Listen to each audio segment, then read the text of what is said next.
What is something you have, that you're pretty sure no one else has? My grandfather was on the USS Indianapolis during WEA and was transferred off of it before they delivered the bombs and it sank. He happened to take a book from the ship's library and never returned it. I inherited all of his books and happened to stumble across it while going through them. It's stamped with the ship's library stamp, so unless any other sailor took a book from the library of the USS Indianapolis before it sank and then held onto it all these years, this may be the only one in the world. The master recording of the Phantom of the Opera, or part of it, anyway. My dad was the recording engineer, so he had the tape from when they made an album of the show with the original cast. Edit, bonus item. A silver Tiffany's cup and spoon that was given to me when I was born by Phyllis Diller. She also had it engraved Love, Phyllis Diller. A human atlas bone from the site of a medieval prison. 25 octoseconds ago my then BF was working as the lowest rank barrow pusher on a building site. Foreman knew that ancient bones may turn up and knew he was supposed to send for the archaeologists if so. Bones turned up. Foreman said fuck that, we're filling in. Not getting behind schedule for some old shitty prisoner bones. BF tried to say something but would have been fired if he pushed it. He was pretty horrified but couldn't lose his job, and crept back to take a bone after the site closed. In his mind it was a way of saying we'll remember you, even if you're under concrete. We were only teenagers, so didn't really know what to do with it for the best. I have kept it in a box ever since. I know I should do something with it. My grandfather's diary when he was lost at sea during WW2, records deaths and a few comments about raging hunger. 6 weeks adrift. Edit, here is the backstory. He was serving in the merchant navy on a ship in the South Atlantic. They got torpedoed by a U-boat and came under fire. His cousin took a shell to the chest, killing him instantly in front of him. They scrambled to the lifeboats and got into one. The ship went down. After all the commotion the U-boat resurfaced and the German captain spoke to them. The merchants were unarmed. He explained that they were at war and attempted to give the sailors bread and potatoes. Fearful that they were poisoned, the food was thrown overboard. They were adrift miles from land, unable to see the shore or any landmarks to navigate to. Over the coming weeks they collected rainwater and tried to fish as best they could, but they were starving.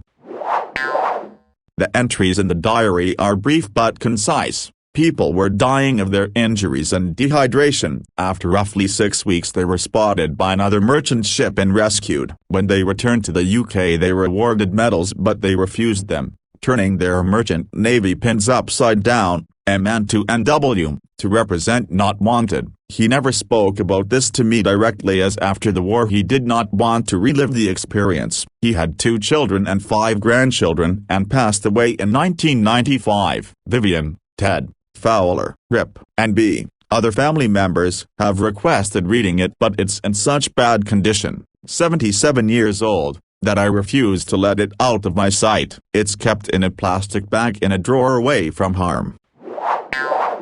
Wow, that's really cool. I mean, sucks for your grandpa, but that's a unique relic of the time. My grandfather was an avid photographer and served with the Navy. While looking through a big box of old photographs, I found a black and white picture of what looks like huts or buildings on a coastline. The back of the picture just says Korea. So yeah, some pics of him on the deck of a Navy ship and also Korea burning during the war. An intact violin made by Paolo Giovanni Magini. It is one of 3 that are left. Made in Brescia, IT. 1614. Unfortunately the original bow is in a hermetically sealed glass tube. After we discovered it was infected with bow mites. I also have my copy, my great-grandfather's copy, my grandfather's copy, and my father's copy of the BSA Boy Scouts manuals, and all of those copies of the Blue Jackets manual. Blue Jackets didn't change nearly as much as the BSM did.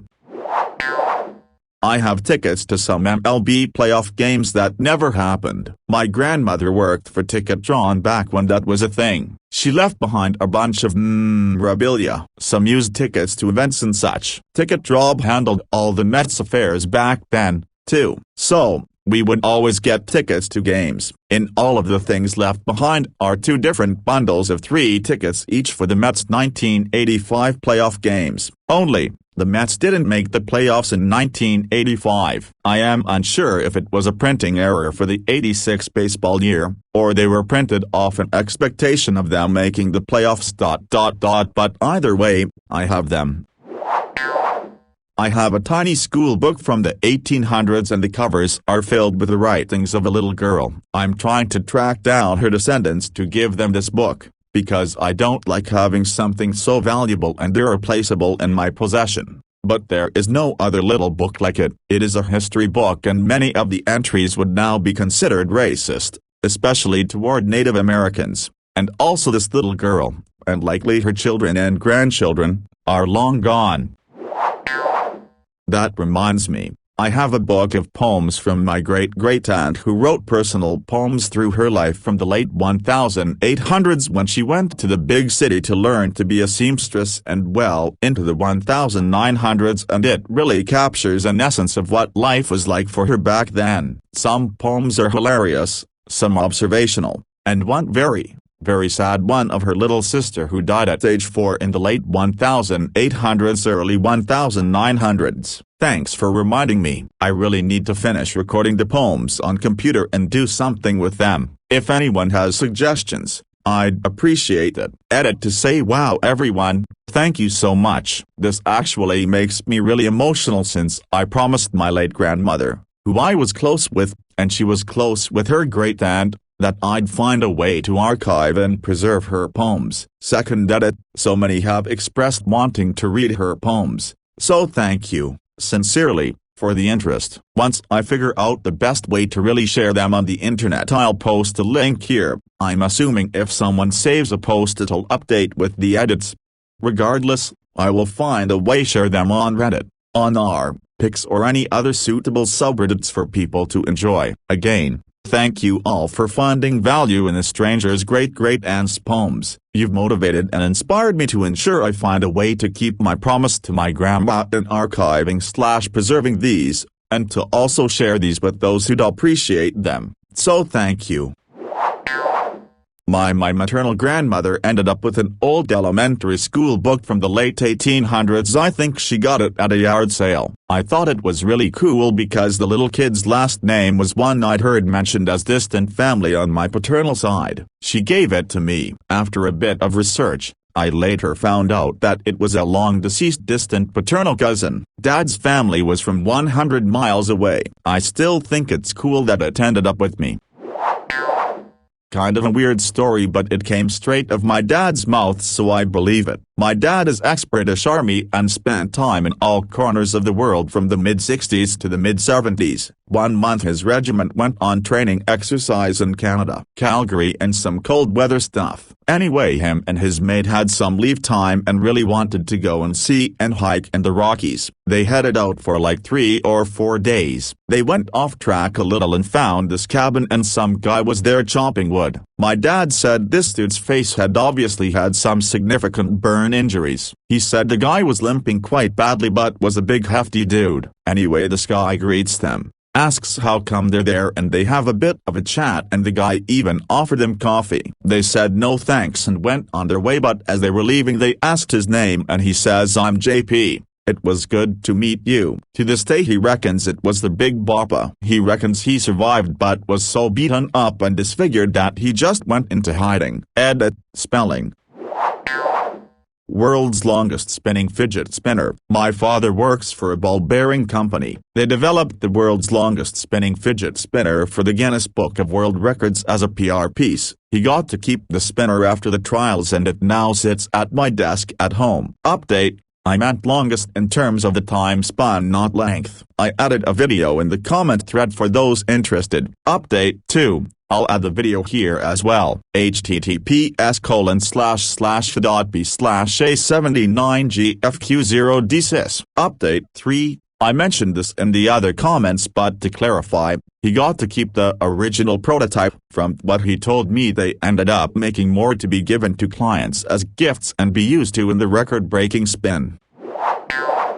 Up until a week ago, a mouth that picked up radio stations. I play in bands, and for years couldn't figure out why whenever I would get close to the microphone, the PA system would pick up local radio stations. I always assumed it was due to crappy unshielded mic cables. Well, I went to the dentist and decided to get my permanent retainer removed. I scheduled an appointment and that night had band practice. I got close to the mic and picked up a radio station. It occurred to me that my retainer, if you're unfamiliar, a permanent one is basically just a steel wire glued in your mouth, was slightly bent and conductive. Sure enough, the next week I got it removed and now I don't pick up radio stations anymore near microphones.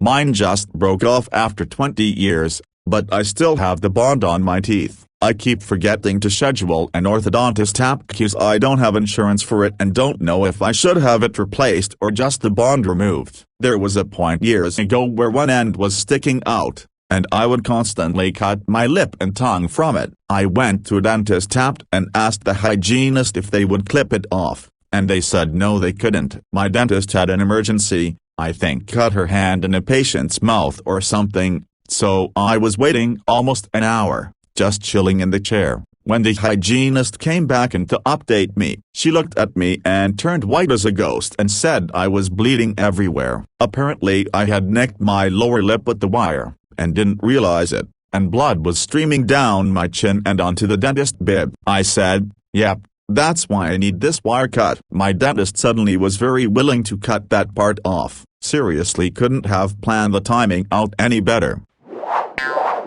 I have a copy of Hog Fatter signed by Terry Pratchett and pinned, who the book was dedicated to. It used to be the only one in existence, but someone else asked Pint to sign it for them a couple of years ago. They, pinned, said we're the only two people who have ever asked. Still, mine is the only first edition copy signed by both. Doubt it adds much to its value. There's an old joke that books not signed by Tree are more valuable because he signed so many in his lifetime. I have a copy of that too. It's great. Note, a friend gave me a ripped copy.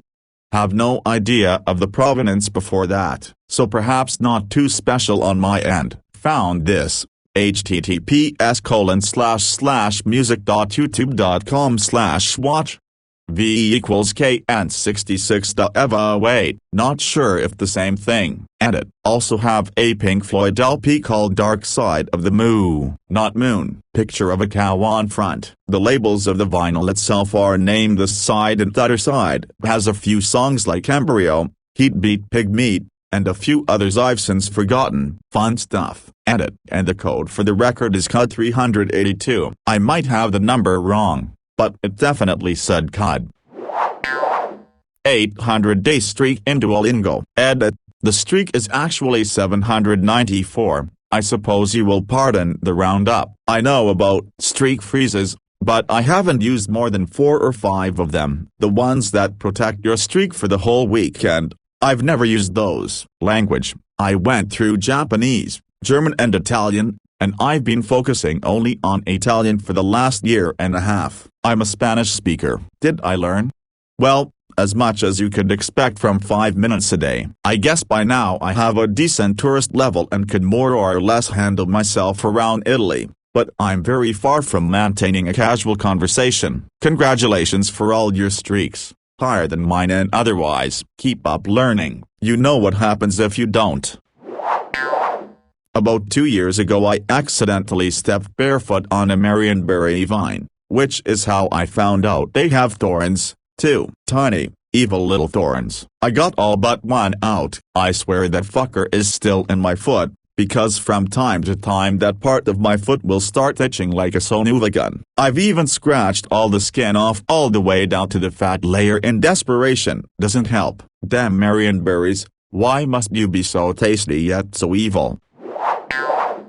When I was 10 I won a contest at a booth in a Kmart in Upper Michigan to see who could stack the tallest single tower of Oreos in 30 seconds. The tower then had to stay upright for another 10 seconds or so. I think my older brother beat the old record by 1.5 Then on my turn I tied him, but I had time left and my Oreos looked sturdy, so I threw another 5 on. Even though my parents told me I should stop, it stayed upright and they took my name and number down. After a week nobody beat my sweet ass Oreo tower, so I got a call saying I won, and had a chance to go to like some sort of Oreo stacking regionals. I didn't know about that, and neither did my parents. So they sent me a cool baseball that says Oreo Stacking Contest 2002 that I keep to this day. My Nazi German Shepherd puppet. It's from the TV show Danger 5 and I dropped $1,000 on it a few years ago at an auction the producers of the show put on to sell a bunch of props. It's the only one in existence, since I heard the other puppet was lost, which is why it wasn't even part of the auction. For those of you unfamiliar with the show, it's a hilarious Australian comedy about a group of spies who are trying to kill Hitler, but the show, at least the first season, is shot like it's from the 1960s. Here are some of the scenes featuring my puppet, and a bonus video of my puppet watching himself. I have an ivory osteoma on my skull above and behind my right ear. I was really worried about it when I found it 25 years ago and convinced the docs to send me for a court scan. I got a really nice letter from the neurology department saying that it was nothing to worry about, but if it was bothering me they could remove it and replace it with a metal plate. Funnily enough, it never bothered me again. A chromed-out Nazi Walther P95 manufactured near the end of Wii. You can tell it was made as the end because the quality is horrible. Safety broke without knowing and when a round is chambered it fires immediately. Only know the last part because my dad was showing me and loaded a live round. Never had done it before, and it ended up going through a door jamb, wall, and embedded itself in the ceiling of the next room. Luckily no one was hurt. Just some ringing ears. My grandfather had it groomed after he got back from the war, so probably not many around. I was going to give the smart-ass answer like my exact combination of DNA, but I actually thought of something. Now, I'm not the only person who has this, because a lot of my aunts and uncles and cousins do too, but they aren't all exactly the same. I have a big, Roman Catholic family. The matriarch of it was my dad's mom, who died when I was a toddler, so while I have some memories of her, I don't have many. Me and all my cousins and most of our parents have these gold crosses made out of chunky yellow gold, and embedded in all of them are precious stones from our grandma's bracelets and rings that were extracted from the jewelry after she died. So yes, a lot of us have them, but no two are exactly alike, and no one outside the family has one. Okay, so I have a plaque from being the shift manager of the year from the fast food restaurant I worked at. It's nothing special, but when I moved in with my wife and mother-in-law, it ended up getting packed up and brought. When my mill saw it, I made a Simpsons joke about it. I told her I was the shift manager of the year, and I received a congratulatory handshake, the glazed ham, the plaque and a phone call from Irvin Magic Johnson, who had used his last time out to call me. My mill apparently believed this story, not realizing it was a Simpsons joke, and apparently told several of her friends about it. An inflatable hot dog from the 106.7 Crockwini Roast concert back in June 1995, signed by Bradley Noel of Sublime, about 11 months before he died, along with Tim Armstrong and Lars Fredriksson of Rancid. Brad, Tim, and Lars were walking through the vendor area along with Lou Dog the Dalmatian at 10 p.m. after the show had just ended. I had nothing to sign, but I was a 15-year-old kid who was staring at a musical genius. I ripped the hot dog off one of the crock vans and it deflated because it wore a hole in it. Tim Armstrong had a Sharpie on him and they all signed it. Bradley signed it by holding the Sharpie like a child with his whole hand, and he drew a picture of a giant penis next to his name. It's one of my most prized possessions to this day. A does not equal sign on my chin. I slipped and fell into a pool, hitting my chin on the side, the first scar. Then, a year later, I fell off a log and smacked another log on my chin, the second scar, slightly below the first. Then, about 2 years later, I hung on a railing in an elevation, which then broke off and hit me in the face, making the slightly angled scar that crossed the first two. All of this happened from ages 3-6, don't remember the exact ages.